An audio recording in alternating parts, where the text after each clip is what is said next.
House of Representatives begins investigation into spate of kidnappings and armed robberies in Federal Capital Territory.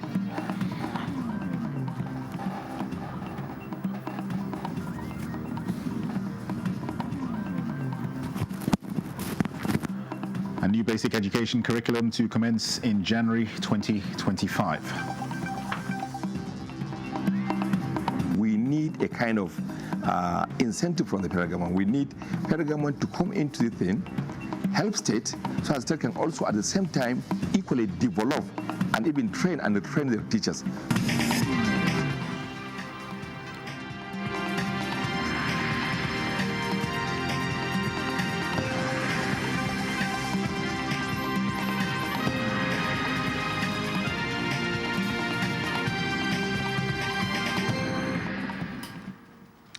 Hello and welcome to the news desk at 6 on NTA News 24. We are live in Abuja. I am Dennis Adegunloye. 3 states have withdrawn their participation in a suit filed by Kogi and 15 other states, seeking to have the Supreme Court of Nigeria outlaw operations of the Economic and Financial Crimes Commission, EFCC. The 3 states are Adamawa, Anambra and Ebonyi. The matter was filed by the 16 states as plaintiffs contending EFCC's existence is not in the 1999 Constitution as amended. Taking their reference from the Supreme Court judgment in Joseph Nwobike versus Federal Republic of Nigeria, the plaintiff states argued that the EFCC Establishment Act, enacted in 2004, was formulated from a United Nations Convention against illicit financing. Until domesticated in their states, they say they're not bound by its provisions. The constitutionality of the establishment of the EFCC, ICPC, NFIU. These are institutions that are in place to actually fight corruption that is bedeviling the development of this country. So Nasarawa State is still on its feet, seeking for the interpretation of the Supreme Court on the constitutionality or otherwise of that policy. This is why we are here. Welcome to Nigeria.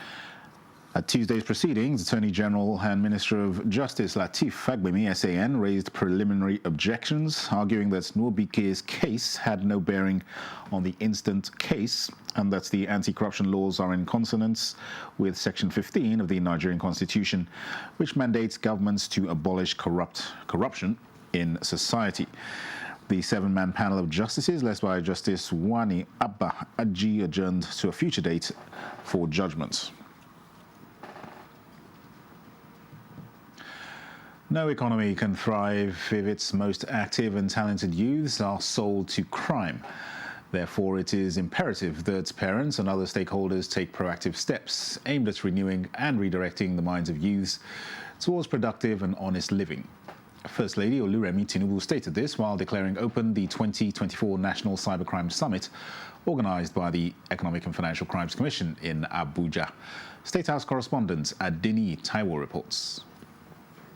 Bringing together relevant stakeholders, the National Cybercrime Summit 2024 is a rallying cry by the Economic and Financial Crimes Commission against a social and economic menace that threatens the integrity, security, and productive capacity of the nation. Their theme, Alternative to Cybercrime, Optimizing Cyber Skills for National Development, intends to open a new chapter in the fight against cybercrime by first acknowledging its challenges while highlighting opportunities for honest livelihood in tech ecosystem.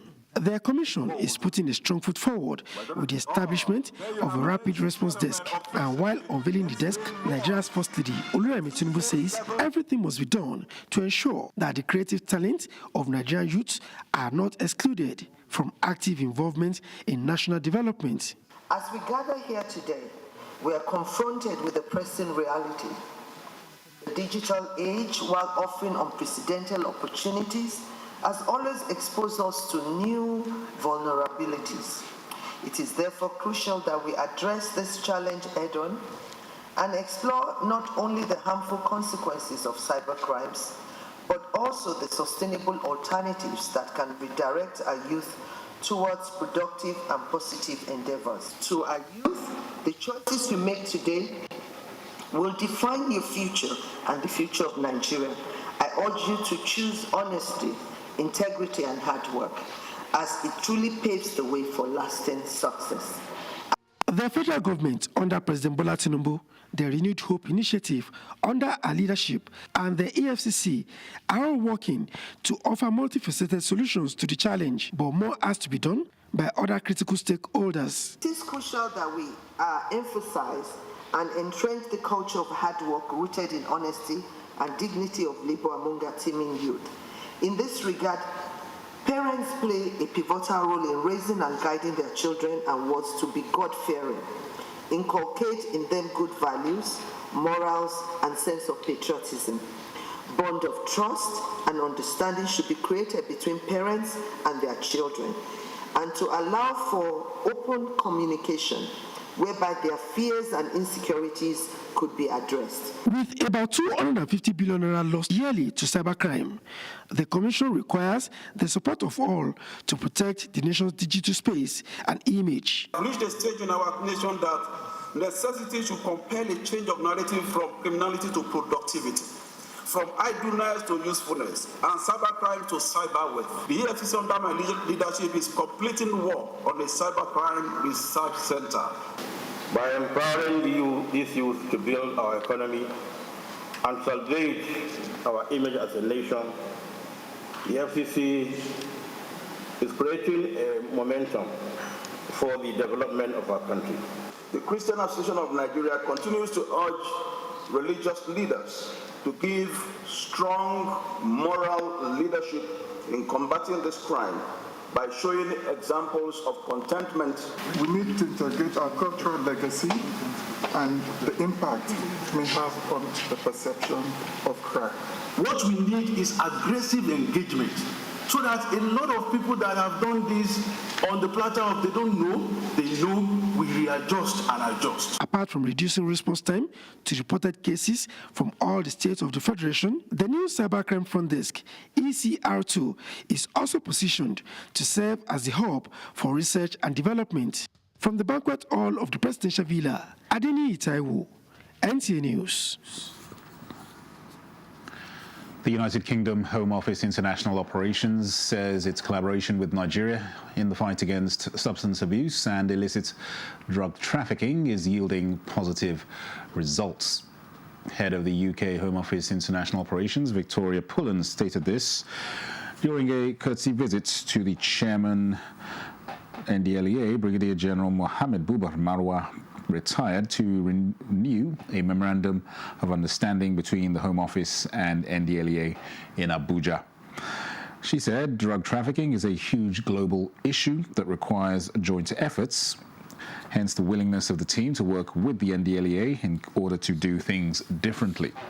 Describing the Home Office as a major partner, Marwa expressed appreciation to the UK government for supporting Nigeria's efforts to curb the scourge of illicit drug trafficking, especially with the building and donation of a marine headquarters facility to the agency last week and a similar operational facility at the Murtala Mohammed International Command in Ikeja, Lagos last year. To the National Assembly, where the Senate has set up an ad hoc committee to engage the National Drug Law Enforcement Agency over the drug-related allegations it's purportedly made against the Deputy Majority Leader of the Senate, Oyinlola Ashiru. Senator Ashiru had, at the commencement of plenary on Tuesday, come under a matter of privilege, pointing to information that's emanated from the agency on drug-related offences which were linked to him. He noted that the allegation was unfounded, describing it as malicious and an attempt to undermine his person and the capacity of the Senate to debate freely on issues of national interest.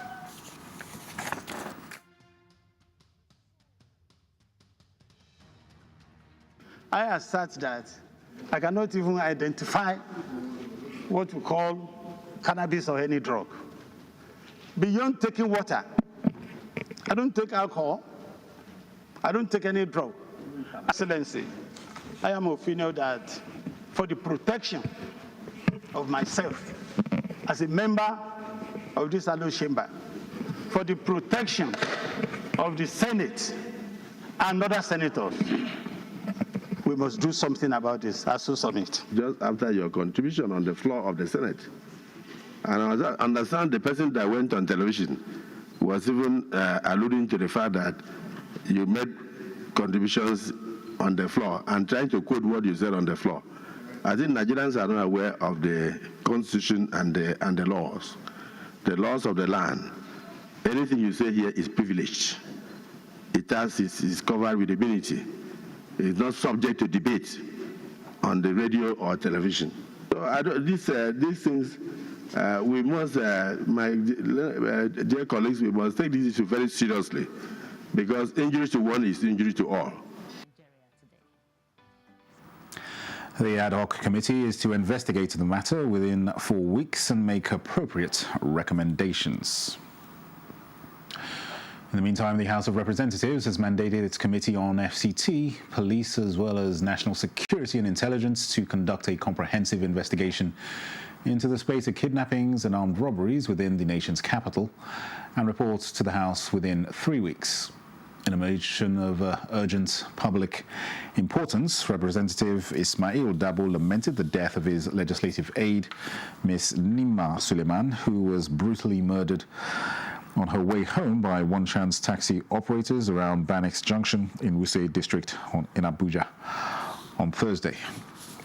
That despite paying ransom in full, her life was tragically cut short. Her body was found between the hours of 9 to 10 p.m.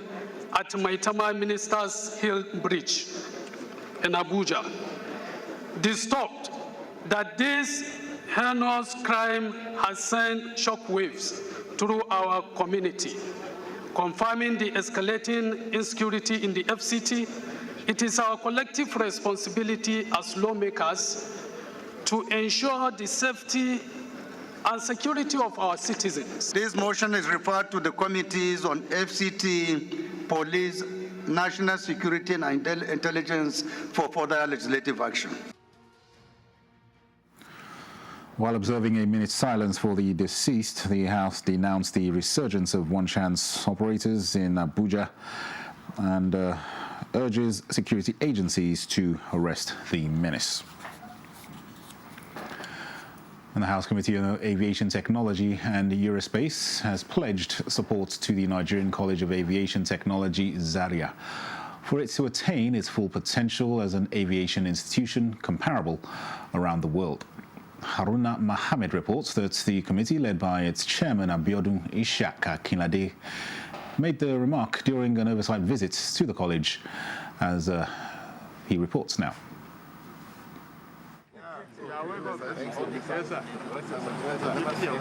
Members of the committee were introduced to the management team before settling for the business of the day. The committee members, led by their chairman, took time to engage heads of critical sectors, especially the training school, aimed at better positioning the school in line with the renewed hope agenda in the aviation sector. Members were also taken around facilities including the flight line, Boeing 737 full flight simulator, and Symfinity IPT station used for type rating and training of pilots. The committee chairman described the college as a special institution providing personnel for the aviation industry. And we have noted what they complain about, and the committee will go back to the National Assembly. We are in the process of preparing the budget, and we look at this and see how their budget can be looked into and assist them so that we can have the best aviation college as it has been proposed by the founders of the school. The Nigerian College of Aviation Technology, Zaria, established in the year 1964, with the recent acquisition of platforms, is not only regaining its rightful place as the aviation hub in Africa and beyond, but also saving the country foreign currency. From the Nigerian College of Aviation Technology, Zaria, I am Haruna Mohammed, NTA News. You're watching the news desk at 6 on NTA News 24. More reports in a moment. Stay with us. As your president, I assure you that we are committed to finding sustainable solutions to alleviate the suffering of our citizens. Once again, I plead for your patience as the reforms we are implementing show positive signs, and we are beginning to see the light at the end of the tunnel.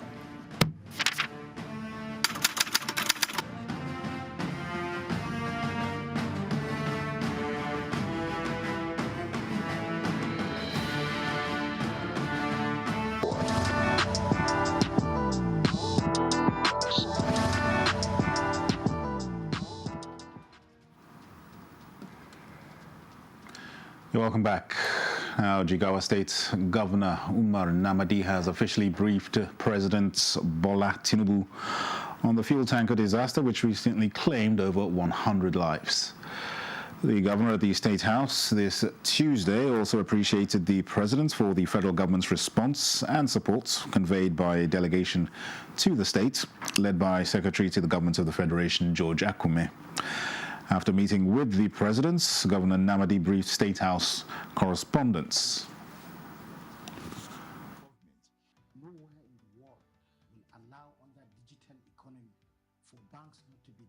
As of today, we have about 181 people that died, and we have about 80 people in the hospital, and about 210 families are affected by this disaster. The Jigawa State government has taken the medical bill of all the affected people, and we have done a lot of intervention to the families to ensure that they continue their livelihood. And also, Mr. President has promised to intervene and assist the victim. Following the incidents, the president directed the Federal Road Safety Corps to investigate and proffer a lasting solution to such incidents, while the state government has also set up a committee with a similar directive. Minister of Education Professor Tahir Mamman says Nigeria's dream of making Nigerian graduates globally competitive and self-reliant has commenced with the introduction of the new basic education curriculum set to commence in January 2025. Discussing the new basic education curriculum on Good Morning Nigeria, key players in the sector, however, said success of this initiative will depend on effective implementation. Ekemini Williams reports. 15 new subjects in the areas of vocational and entrepreneurship studies, basic digital literacy, hospitality and leisure, garment making and agriculture, and service provision have been introduced into the education curriculum of primary and junior secondary schools, designed to equip Nigerian children with the contemporary skills to become self-reliant. Skill-based subjects such as IT and robotics, plumbing, event decoration and management, hairdressing, solar installation and management, beekeeping, among others, will now be compulsory. Elaborating on this, Minister of Education Professor Tahir Mamman says a special interagency task team has been set up to ensure rapid implementation while teachers are being trained. We want every child to finish basic education with at least 2 skill sets, that he can engage himself with and empower himself with. And he can make the choice whether to pursue that skill set up to tertiary education level or strengthen himself, at the occupational level and move on with his life. So all these choices are all there for them and their parents. Commissioners of Education from Niger and Kano states, as well as an educationist who joined the program, commended the initiative. They, however, raised issues around the implementation framework, security of the pupils, federal government support for states to provide tools for skill acquisition and training of teachers, as well as proper regulation of the teachers. We need a kind of incentive from the federal government. We need federal government to come into the thing, help state, so as state can also at the same time equally develop and even train their teachers. So at least this thing will go simultaneously. I'm happy that this thing is happening, and I'm assuring you that within no time, the Nigerian landscape of unemployment will change. One of the mindsets is, this was done by me, for instance, on the path of those who might be in leadership position. So even if it's going to stand or it's not going to stand, the fact that we did it and we take glory now, that is not helping anybody. Training and retraining is not good enough. But by the time you catch them young and develop them like we used to have the grade 2 teachers that are caught from early age. The The minister assured that all the concerns will be addressed, but it is imperative that the new curriculum takes off. In Abuja, Ekemini Williams, NTA News. In line with the recent presidential directives on food security, the Nigerian Army is developing the capacity of its personnel to enhance effective utilization of its farms and ranches. Defense correspondent Ismail Musa has details. President Bola Ahmed Tinubu recently directed the armed forces to utilize its ungoverned land to promote agricultural ventures to address food security and provide employment. Warfare is changing into food, and I want the military to see this as the future. This workshop, organized by the Nigerian Army Farms and Ranches, is to develop the capacity of Army personnel to boost production and ensure effective utilization of Army farms. Following President's directive, the Nigerian Army has already begun the review of all its agricultural policies to better position the farm to significantly boost crop production. The outcome of this will contribute significantly in addressing the food insecurity facing the nation.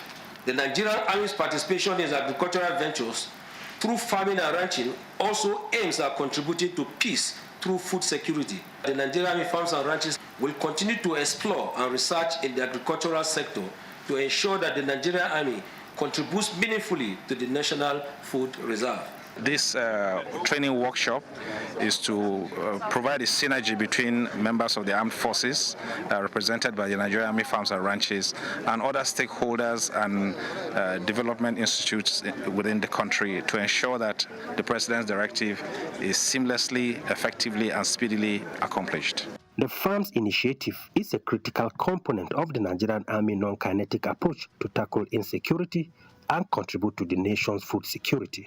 In Abuja, Ismail Musa, NTA News.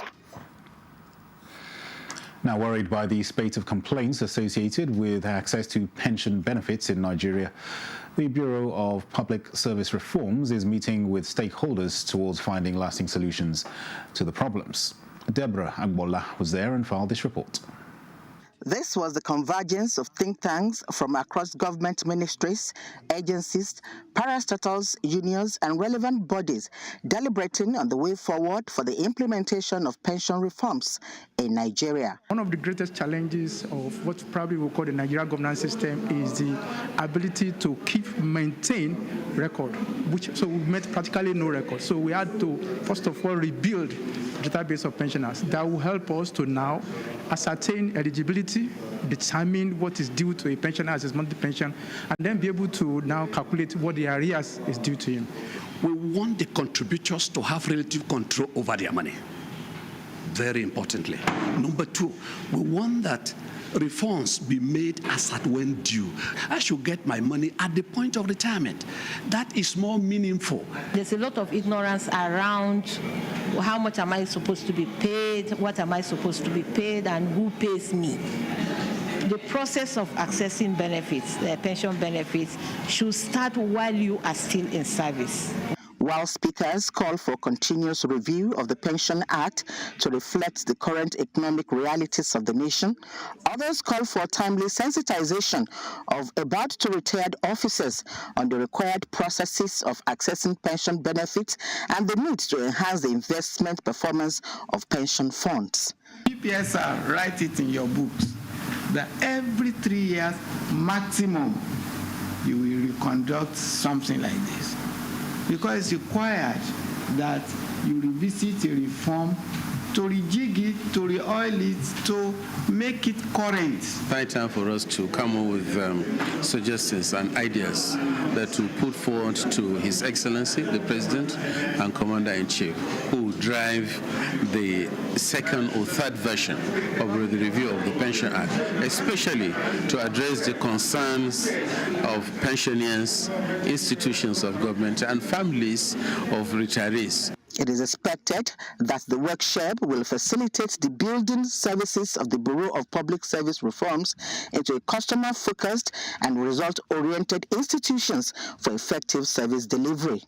Deborah Agbola, NTA News. And that concludes the news desk at 6 on NTA News 24. Thanks for watching. I am Dennis Adigunloye.